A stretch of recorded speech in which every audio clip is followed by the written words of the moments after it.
Susanna Bley, bonjour. Bonjour. Est-ce que vous pourriez vous présenter très brièvement? Je sais que vous êtes professeur d'université au Havre, mais est-ce que vous pourriez nous en dire un petit peu plus? Et brésilienne, bien sûr. D'accord. Bon, tout d'abord, merci beaucoup pour être là. Merci à la Fondation Jean Jaurès, que je découvre et que je trouve très intéressante comme espace. En fait, je ne suis pas PU, donc professeur d'université, je suis maître de conférence. D'accord. Donc, depuis 2012, à l'Université du Havre. Et En quelle matière? En fait, je suis en civilisation brésilienne et portugais. Donc, moi, j'ai fait mes études à l'école de hautes études, à Boulevard Raspail, À Paris. Ouais, à Paris, où j'ai fait une thèse sur le mouvement des Sans-Terre. Et cette thèse a été publiée en 2012 chez Cartala. Et voilà, donc c'est une histoire donc, du mouvement des Sans-Terre et d'un assentamento, donc une coopérative qui s'appelle Ecopavi dans les sud du pays. Voilà. D'accord. Pas d'autres. Oui, j'ai fait partie aussi des associations sous Paris, par exemple FAL, France Amérique latine, et aussi à RED. Je suis cofondatrice des RED, donc les réseaux européens. Voilà, c'est de RED que je voulais vous parler. D'accord. Alors RED, d'abord, qu'est-ce que ça veut dire? Réseau européen pour la démocratie. Et ça a été créé il y a combien de temps? C'est une association? C'est une association. Cette association, elle est née au début de l'année, donc au 2019, suite aux élections au Brésil, donc à l'arrivée du pouvoir de Jair Bolsonaro. Et qui sont les membres de cette association? Donc on est une équipe de cofondateurs, donc c'est donc Silvia Capanema qui est donc maître de conférence aussi. Il y a Anaïs Fléché, aussi maître de conférence en histoire tous les deux. Il y a aussi Maud Chiriou qui est aussi donc historienne, maître de conférence. Il y a aussi donc Philippe Galvan qui vient de parler ici, cinéaste.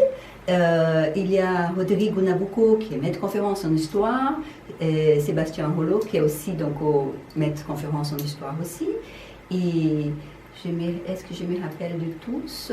Oui, non, bien sûr, il y a Juliette Dumont qui est aussi à Arbon. Donc on est une équipe, ouais. Alors c'est une équipe pour l'essentiel à 95% qui est composée de professeurs ou de maîtres de conférences aux universités. Oui, pardon, j'ai oublié de dire qu'on a aussi donc ce directeur donc de l'espace Montfort, donc du théâtre Montfort, qui c'est donc Thomas Aquilinier, qui est aussi donc metteur en scène. Donc on est une équipe qui des chercheurs, mais aussi des acteurs du monde artistique, donc Philippe et Thomas. Hein. On a essayé donc depuis le départ d'attirer l'attention sur la question culturelle au Brésil et de la question de l'éducation. C'est ça notre objectif. Alors une question, pourquoi avoir créé cette association alors qu'existaient déjà des associations d'universitaires qui s'occupent du Brésil, ou dans d'autres associations, des gens du monde culturel? Pourquoi avoir créé cette nouvelle association au mois de janvier 2019? Quel est l'objectif de l'association? C'est une très bonne question. En fait, nous, on était, comme on appelle, donc John Dewey, c'est un philosophe nord-américain du début du siècle, on était dans les troubles. On était, cette équipe, c'était impossible de ne rien faire face à l'atrocité donc de la politique de Bolsonaro au Brésil. Donc nous, on commençait déjà à s'organiser à la fin de l'année 2018. Et finalement, à l'arrivée, on a dit, mais il faut vraiment faire quelque chose pour les chercheurs brésiliens qui sont en danger. À ce moment, les chercheurs brésiliens, les universités publiques brésiliennes, ils sont dans une crise impressionnante. Et là, on vient de voir, par exemple, que Bolsonaro veut vraiment annihiler, on dit ça, annihiler les systèmes publics des universités et mettre ça avec une sorte de partenariat avec les universités privées. C'est ça l'objectif. Donc nous, on a vu qu'il n'y avait pas vraiment des associations très liées à cette demande-là des chercheurs brésiliens. Tous ces chercheurs et vous-même, vous êtes déjà membre d'autres associations. Absolument, oui, tout à fait, comme Arbre par exemple. Voilà. Mais Arbre, je parle d'Arbre en tant que Juliette Dumont, elle est la présidente. Arbre, c'est plutôt donc, une association scientifique, donc c'est les réseaux pour la recherche sur le Brésil et en Europe. Donc Arbre, elle a vu, donc Juliette Dumont, sa présidente, et nous, on est tous affiliés à Arbre, on a vu que c'était plutôt nécessaire de créer quelque chose plutôt militant, mais lié à la culture et aux institutions publiques brésiliennes, donc les universités. Pour résumer, est-ce que je pourrais dire que, comme les associations universitaires, vous cherchez à comprendre, mais une fois que vous avez compris, vous pensez qu'en tant que citoyen, il faut agir. Absolument. Comprendre et agir. Absolument. Est-ce que c'est ça? C'est exactement ça. En fait, comprendre, c'est l'affaire donc des chercheurs, mais aussi, en tant que chercheur, on a vu que c'était important de mettre ça sous la scène publique française. Qu'est-ce qu'on a vu en 2018? On a vu que la presse française, elle n'arrivait pas à comprendre et à discerner sous l'espace public français ce qui se passait au Brésil. Donc nous, on a dit, bon, on peut aider, en tant que chercheuses et chercheurs et artistes, on peut aider à rendre public et visible pour un public très éloigné du Brésil, donc la France, ce qui se passe. Donc on a mis notre savoir-faire à la disposition de ce public en publiant et en faisant des activités. Par exemple, donc peut-être la première chose qu'on a fait, c'était un gros événement à l'Institut d'Amérique latine, notre partenariat. Donc c'était en 2018, c'est l'événement fondateur. Il y avait donc des chercheurs brésiliens, il y avait 200 personnes. C'était vraiment, on a vu qu'il y avait une nécessité de Brésiliens en France et aussi du public français de comprendre. Donc on est là pour ça. Qu'est-ce que vous avez fait à partir de cette réunion fondatrice depuis? Qu'est-ce que vous avez fait exactement pour sensibiliser les Français à ce qui se passe au Brésil? Peut-être la chose la plus importante, c'était deux événements liés à Marielle Franco, cette jeune homosexuelle qui a été assassinée le 14 mars 2018. Qui était donc conseillère municipale élue, à exactement, Rio. Exactement, conseillère municipale à Rio, et qui a été assassinée donc avec 9 tirs avec son chauffeur en 14 mars 2018. Donc on a réussi avec la mairie de Paris d'avoir un espace à Paris qui va avoir le nom de Marielle Franco. Donc l'inauguration de cet espace va avoir lieu donc, le mois de septembre. C'est prévu que sa famille arrive à Paris pour faire partie donc, de cet événement. Cet espace, c'est un espace, c'est pas une place, c'est à côté donc, de la gare Saint-Lazare, la gare de l'Est. Ça va être une sorte où il y a donc un jardin public. L'idée, c'est donc Marielle est immense, elle est morte, elle a été assassinée, mais on ne va pas croiser les bras. Hein? On va continuer à rendre sa mémoire très très visible ici, parce que qu'est-ce qui se passe? Le jour d'aujourd'hui, on n'a pas des accusés, on n'a pas de procès, on ne sait pas qui a tué Marielle Franco. C'est quand même étrange, un pays comme le Brésil, 207 millions d'habitants, on n'arrive pas à faire que des criminels puissent aller en prison. Ces assassins. D'accord. Donc d'autres choses qu'on a fait, donc en plus cette donc c'est ça, cette manifestation aura lieu au mois de septembre. Septembre, ça va être l'organisation avec la mairie de Paris. Donc on va faire donc l'inauguration de cet espace. Là maintenant, on essaye donc de faire vraiment, on a un mail, donc il y a des chercheurs brésiliens qui nous écrivent. Donc de rendre visible la détresse de ces chercheurs. Là, par exemple, ce matin, on a vu donc il y a une chercheuse brésilienne qui est persécutée, qui est à Madrid. Donc il y a persécutée, c'est-à-dire de quelle façon? Ça veut dire menacée des morts. Menacée des morts. Par internet, par courrier. Par courrier, par plusieurs, oui, voilà. Elle reçoit des messages, comme on a vu par exemple Jean Ulysse qui est à Berlin, ou d'autres personnes qui sont persécutées. Donc notre activité c'est ça, donc vraiment culturelle et dans tous les domaines de la culture brésilienne et aussi dans les domaines de l'institution, donc aux universités, de être un peu, comment dire, une sorte de relais par rapport à ces chercheurs qui sont en détresse, qu'on puisse aller ici montrer qui peut-être les chercheurs français puissent faire quelque chose. Par exemple, ce qui se passe en Turquie, hein, avec les chercheurs aussi des Turquie sont menacés. Donc notre idée, c'est de faire un peu un partenariat pour comprendre comment ils font pour pouvoir faire aussi. Donc cette défense de ces gens qui sont obligés de quitter les pays, de s'exiler. Il y a deux problèmes, si je comprends bien, dans les universités brésiliennes aujourd'hui. Il y a un problème financier. L'État ne veut plus financer ou veut mettre les universités publiques en partenariat avec le privé. Et deux, il y a des deuxièmes problèmes, les menaces contre certains enseignants. Ce sont des enseignants dans quelle matière? C'est n'importe quelle matière ou ça vise particulièrement certains? Là, par rapport à la matière, on a vu par exemple cette femme que je viens de citer, qui est à Madrid, oui. Donc c'était plutôt par un projet sur la question de l'homosexualité, à travailler dans ces domaines. Donc tout ce qui est minorité, donc tous les chercheurs qui travaillent avec les minorités. Donc Jean-Jacques, c'est bien ça, donc il a deux volets, donc la destruction donc, du corps donc des professionnels et aussi de l'institution en tant que telle. Donc là, par exemple, j'ai parlé avec un collègue donc, de l'Université fédérale Fluminense. Elle me disait à Rio, donc à Niterói, donc Fluminense c'est à Niterói, qui me disait que donc, les recteurs disaient on n'a pas de moyens pour commencer les semestres, au 12e semestre. De moyens financiers. Ouais, pour commencer, c'est en août que commence, on n'a pas les moyens financiers. Donc il y a un gel donc des 30% à toutes les universités. Donc c'est des moyens vraiment effectif, c'est comme si, quelque part, bon, il dit dans la presse, le président brésilien dit que c'est un endroit où il y a c'est que de balbúrdia, les mots balbúrdia, c'est des vagabonds, des gens qui font c'est pas, il ne reconnaît pas les institutions brésiliennes comme productrices du savoir. C'est ça que c'est grave, parce que ces institutions, elles sont reconnues mondialement. USP de São Paulo, o FRJ de Rio, mais les présidents ne reconnaissent pas. Et qu'est-ce qui va se passer si elles n'ont plus d'argent?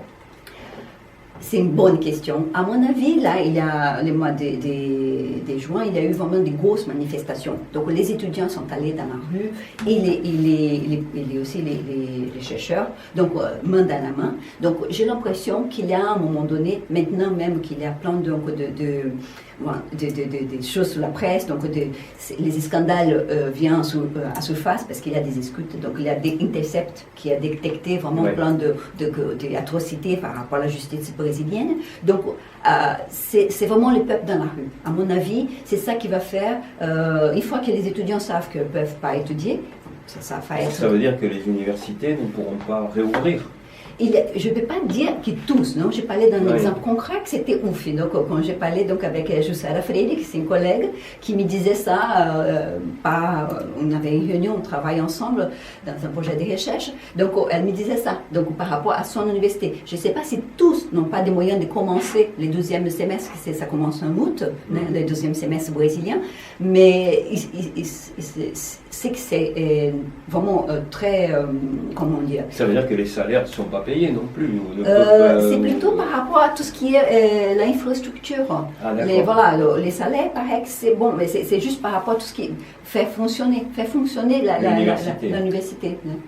Mais quelle est l'idée alors? C'est que les universités, comme vous disiez tout à l'heure, passent un accord avec les universités privées pour compenser les 30% qui n'est... Exactement, c'est pas encore formel, ça commence à venir, donc on voit que l'idée c'est vraiment démanteler le système public pour qu'ils puissent avoir, donc les systèmes privés puissent avoir donc des financements très liés à l'université publique. Donc c'est ça l'idée, les projets c'est celui-là, d'aider les universités privées à avoir plus de pouvoir et donc réduire ce qui est les systèmes publics et que c'est vraiment la politique du Parti du travailleur au pouvoir. Donc Lula, il a vraiment créé, jamais au Brésil on a eu une création d'autant d'universités comme dans le gouvernement de Lula. Donc c'est un peu comme une réponse à Lula, il a créé, nous on va démanteler. C'est une sorte de, c'est comment on dit, un dialogue entre courants de pensée complètement différents.